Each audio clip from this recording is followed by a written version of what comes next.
Assalamualaikum warahmatullahi wabarakatuh. Hai teman-teman, apa kabar? Hari ini Nadia mau kasih sedikit materi dan penjelasan nih tentang kerajaan-kerajaan pada masa Hindu-Buddha. Selamat menonton ya, semoga bermanfaat. 1. Perkembangan kehidupan masyarakat dan budaya Hindu-Buddha di Indonesia.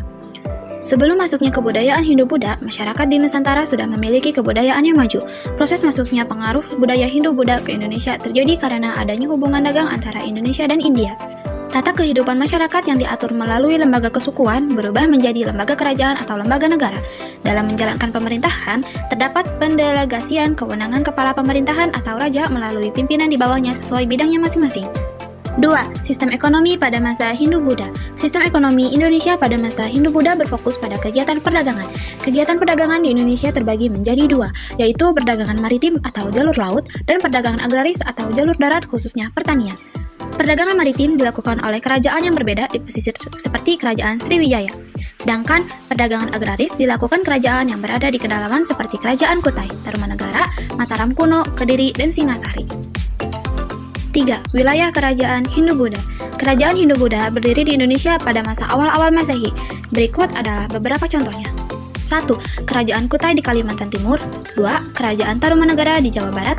3. Kerajaan Kalingga di Jawa Tengah. 4. Kerajaan Sriwijaya. Ada yang berpendapat terletak di Palembang, lalu ada yang berpendapat di Jambi, bahkan ada yang berpendapat di luar Indonesia. Dan masih banyak lagi. 4. Realitas individu dan hubungan sosial masyarakat pada masa Hindu-Buddha. Masuknya kebudayaan Hindu menjadikan masyarakat Indonesia mengenal kasta, yaitu 1. Kasta Brahmana. Kasta Brahmana terdiri dari kaum pendeta dan sarjana. 2. Kasta Ksatria. Kasta Ksatria terdiri dari para prajurit, pejabat, dan bangsawan. 3. Kasta Waisya. Kasta Waisya terdiri dari para pedagang, petani, pengrajin, dan buruh kelas menengah. 4. Kasta Sudra. Kasta Sudra merupakan kasta terendah dalam agama Hindu.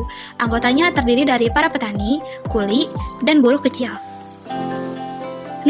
Ciri-ciri historiografi tradisional pada masa Hindu-Buddha. Historiografi tradisional merupakan penulisan sejarah yang umumnya dilakukan oleh para sastrawan atau pujangga keraton dan bangsawan kerajaan. Ciri-ciri historiografi tradisional masa Hindu-Buddha adalah karya yang dihasilkan merupakan terjemahan dari naskah-naskah dari India, bersifat religio-magis, dan bersifat istana sentris. Contoh historiografi masa Hindu-Buddha adalah Kitab Mahabharata dan Ramayana, Kitab Pararaton, Kitab Negara Kertamaga, Babad Arya, Tabanan, Babad Tanah Jawi, dan lain-lain. Kerajaan-kerajaan pada masa Hindu-Buddha. Kerajaan Kutai. Kerajaan Kutai adalah kerajaan Hindu-Buddha pertama di Indonesia yang terletak di daerah Murakaman di tepi Sungai Mahakam, Kalimantan Timur. Sumber sejarah Kutai yang utama adalah prasasti yang disebut Yupa, yaitu batu tertulis yang ditulis dengan huruf Pallawa dan bahasa Sanskerta. Yupa juga sebagai tugu peringatan dari upacara kurban. Kerajaan Tarumanegara. Berdasarkan prasasti yang ditemukan, letak pusat kerajaan Tarumanegara diperkirakan berada di antara Sungai Citarum dan Cisande, Jawa Barat. Berdasarkan prasasti Tugu, Perbacaraka memperkirakan pusatnya ada di daerah Bekasi. Sumber sejarah Tarumanegara utama adalah prasasti yang ditulis dengan huruf Pallawa dan bahasa Sanskerta, antara lain Prasasti Tugu, Prasasti Ciarutan, Prasasti Kebun Kopi, Prasasti Muara, Ciaten, Prasasti Jambu atau Pasir Koleangkap, Prasasti Cidanghiang atau Lebak, dan Prasasti Pasir Awi. Kerajaan Kalingga. Kerajaan Kalingga diperkirakan terletak di Jawa bagian tengah. Diperkirakan berkembang kira-kira pada abad ke-7 sampai ke-9. Ratu Sima adalah penguasa di Kerajaan Kalingga. Ia digambarkan sebagai seorang pemimpin wanita yang tegas dan taat terhadap peraturan yang berlaku dalam kerajaan tersebut. Sumber utama mengenai Kerajaan Kalingga adalah berita Cina, misalnya berita dari dinasti Tang. Sumber lain adalah prasasti Tukmas di lereng Gunung Merbabu. Kerajaan Sriwijaya. Ada yang berpendapat bahwa pusat kerajaan Sriwijaya ada di Palembang. Ada juga yang berpendapat di Jambi. Bahkan, ada yang berpendapat di luar Indonesia. Akan tetapi, pendapat yang banyak didukung oleh para ahli, pusat kerajaan Sriwijaya berlokasi di Palembang di dekat pantai dan tepi Sungai Musi. Sumber sejarah kerajaan Sriwijaya yang penting adalah prasasti yang ditulis dengan huruf Pallawa dengan bahasa yang dipakai Melayu kuno. Antara lain adalah Prasasti Kedukan Bukit, Prasasti Talang Tuo, Prasasti Telaga Batu, Prasasti Kota Kapur, dan Prasasti Karang Berahi. Kerajaan Mataram kuno. Kerajaan Mataram kuno diperkirakan berdiri pada pertengahan abad ke-8. Letak Kerajaan Mataram kuno tepatnya belum dipastikan. Ada yang menyebutkan pusat Kerajaan Medang terletak di Pohupitu. Sementara itu, letak Pohupitu sampai sekarang belum jelas. Beberapa sumber prasasti Kerajaan Mataram kuno diantaranya adalah Prasasti Canggal, Prasasti Kalasan, Prasasti Kelurek, Prasasti Kedul atau Prasasti Balitung. Di samping prasasti tersebut, sumber sejarah Kerajaan Mataram kuno juga berasal dari berita Cina. Kerajaan Kediri. Letak Kerajaan Kediri yakni di daerah Jawa Timur. Kerajaan Kediri berpusat di Daha atau sekitar kota Kediri sekarang. Pusat Kerajaan Kediri tersebut terletak di tepi Sungai Brantas, yang masa itu sudah menjadi jalur pelayaran yang ramai.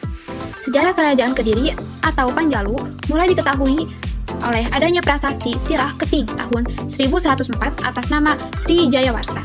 Sebelum Sri Jayawarsa, hanya Raja Sri Samarawijaya yang diketahui. Kerajaan Singhasari. Pusat Kerajaan Singhasari kira-kira terletak di dekat Kota Malang, Jawa Timur. Kerajaan ini didirikan oleh Ken Arok. Menurut kitab Pararaton, Ken Arok adalah anak seorang petani dari desa Pangkur di sebelah timur Gunung Kawi, daerah Malang. Ibunya bernama Ken Endok. Ken Arok memerintah selama 5 tahun. Kerajaan Majapahit. Kerajaan Majapahit berpusat di Jawa Timur antara abad ke-14 sampai ke-15 Masehi. Teman-teman udah tahu kan beberapa sejarah tentang Kerajaan Majapahit? Jadi, aku bakal ngejelasin sedikit tentang Kerajaan Majapahit ya. Sebenarnya Kerajaan Majapahit sudah direncanakan oleh Kertarajasa Jayawardhana atau Raden Wijaya.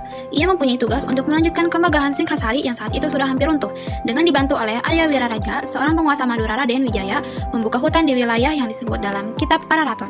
Sebagai hutannya, orang trik desa itu dinamai Majapahit yang namanya diambil dari sebuah maja dan rasanya pahit dari buah tersebut. Kerajaan Buleleng dan Kerajaan Dinasti Warmadewa di Bali. Dalam sejarah Bali, nama Buleleng mulai terkenal setelah periode kekuasaan Majapahit. Sebenarnya Buleleng sudah berkembang pada masa perkembangan Kerajaan Dinasti Warmadewa. Di Buleleng diperkirakan menjadi salah satu daerah kekuasaan Dinasti Warmadewa sesuai dengan letaknya yang ada di tepi pantai Buleleng, berkembang menjadi pusat perdagangan laut.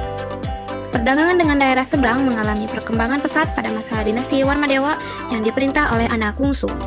Hal ini dapat dibuktikan dengan adanya kata-kata pada prasasti yang disimpan di Desa Sembiran yang berangkat tahun 1065 Masehi. Kerajaan Tulang Bawang. Dari sumber-sumber sejarah Cina, kerajaan awal yang terletak di daerah Lampung adalah Kerajaan Tulang Bawang. Dalam sumber sejarah Cina, yang lain Taiping Huang Yushi yang ditulis pada tahun 976 sampai 983 Masehi disebutkan sebuah kerajaan bernama Teo Lang Hepa Huang yang oleh G. Ferran disanakan untuk diidentifikasi dengan tulang bawang yang terletak di daerah pantai tenggara Pulau Sumatera Selatan, Sungai Palembang, Sungai Musi. LC Damais menambahkan bahwa lokasi Tonglang Po Huang tersebut terletak di tepi pantai. Kerajaan Kota Kapur. Dari hasil penelitian arkeologi yang dilakukan di Kota Kapur, Pulau Bangka pada tahun 1994, diperoleh suatu petunjuk tentang kemungkinan adanya sebuah pusat kekuasaan di daerah itu, sejak masa sebelum munculnya Kerajaan Sriwijaya.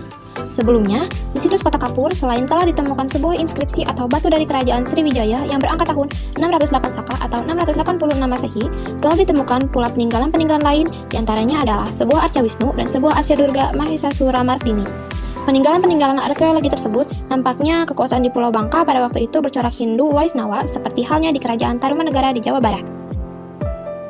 Nah teman-teman, gimana? Udah pada paham kan? Kalau gitu, aku undur diri ya teman-teman. Mohon maaf bila ada kata kesalahan yang aku perbuat. Wassalamualaikum warahmatullahi wabarakatuh.